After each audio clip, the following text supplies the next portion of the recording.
Thank you very much, Anne, and good morning, students. There are a lot of good books about Obama, different aspects of his career, but there wasn't one on a very important issue, and that's why I wrote this one, No Higher Power, Obama's War on Religious Freedom. On October 31st, 2008, Barack Obama said, "We are 5 days away from fundamentally transforming the United States." Few Americans realized how radical that was and what kind of transformation he planned. His goal is not merely to spread the wealth, as he told Joe the plumber.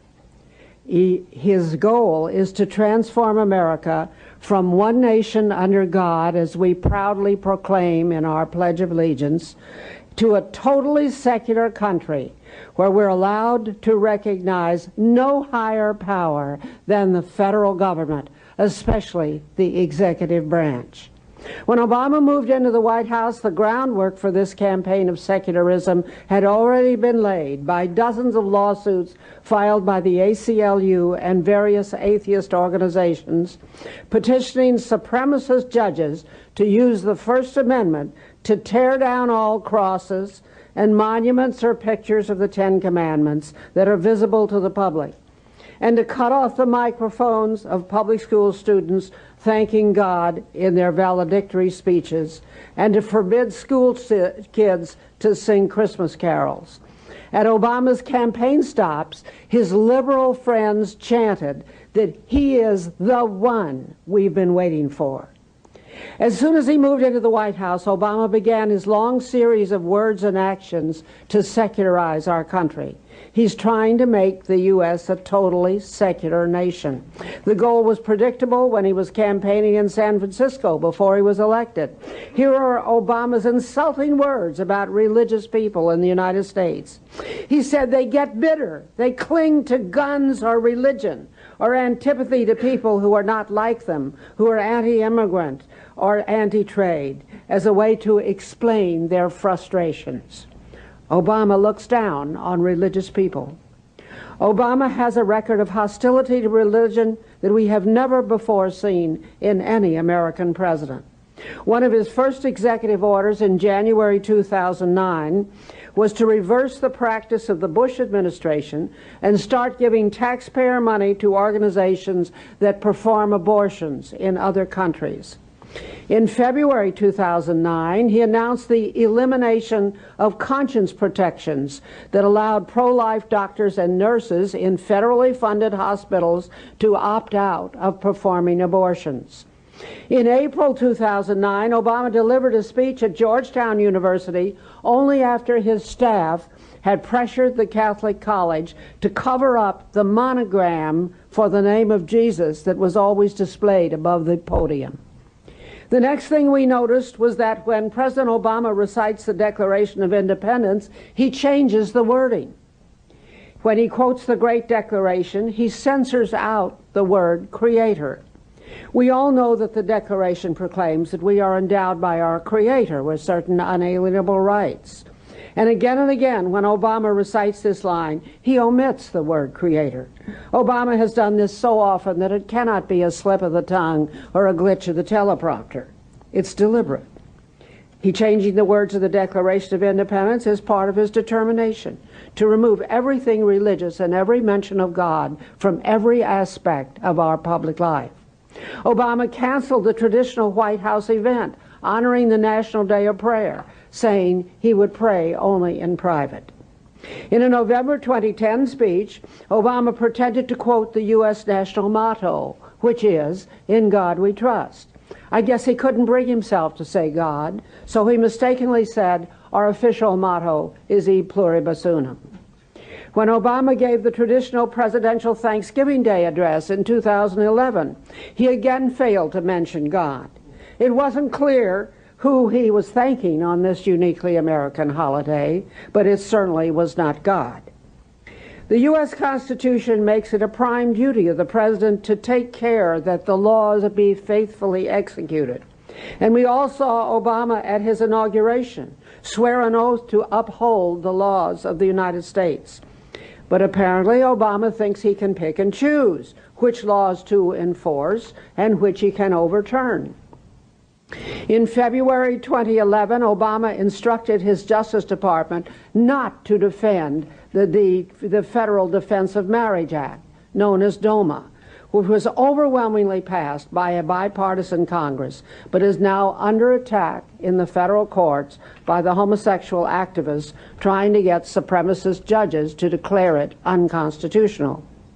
In September 2011, Obama, who is determined to defy the Federal Defense of Marriage Act, ordered the Pentagon to authorize the performance of same-sex marriage ceremonies on military bases, thus violating not only the federal law, but also the traditional First Amendment rights that have always been accorded to military chaplains. Barack Obama must think that his title of Commander-in-Chief enables him to banish religion from the U.S. military. In July 2011, Obama's Department of Veterans Affairs banned any mention of Jesus Christ during the burials at Houston National Cemetery. Hundreds of demonstrators turned out on Independence Day to protest and to support a lawsuit against that ban.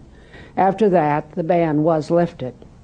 In September 2011, the U.S. Army issued guidelines for Walter Reed Hospital that read, "No religious items, such as Bibles and reading materials, are allowed to be given away or used during a visit." The hospital rescinded that policy only after Congressman Steve King reported it to the House of Representatives.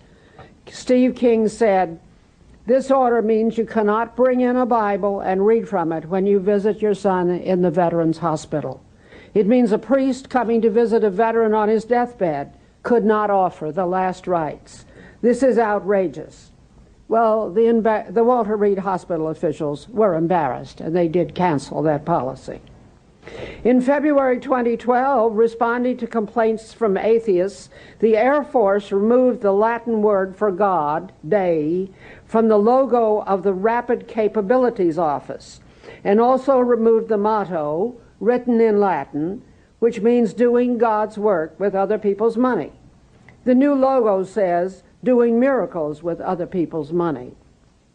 In February 2012, the U.S. Army warned Catholic chaplains not to read from an archbishop's letter opposing the Obama administration's mandate that all employers, including religious hospitals, schools, and colleges, must pay for abortion drugs, contraceptives, and sterilizations for their employees.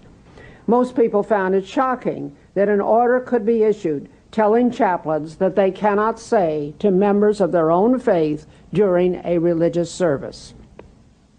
Obama has been trying to load the federal courts with anti-religious judges. His first appointment to the federal judiciary was David Hamilton, and alas, he is typical. He had worked for ACORN and for Indiana's ACLU. He was known for blocking pro-life and pro-decency laws.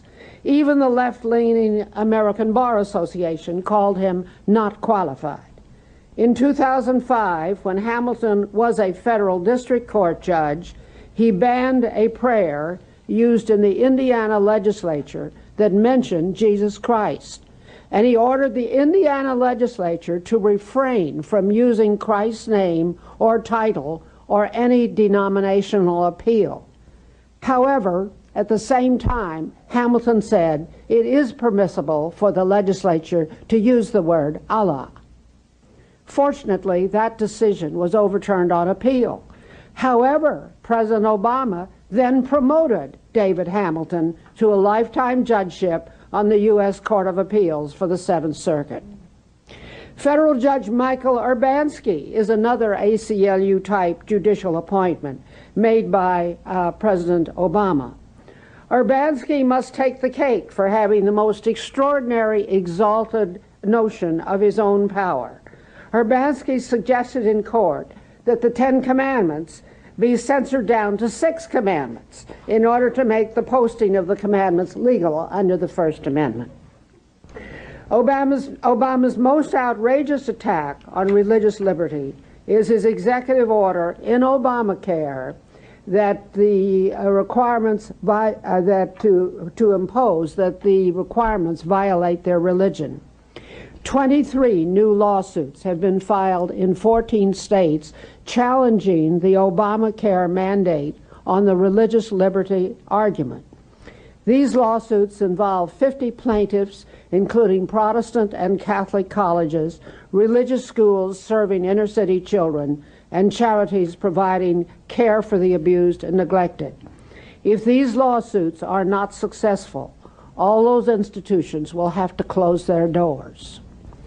Through speeches and executive branch regulations, Barack Obama is trying to force religious worship to be private only, behind closed doors.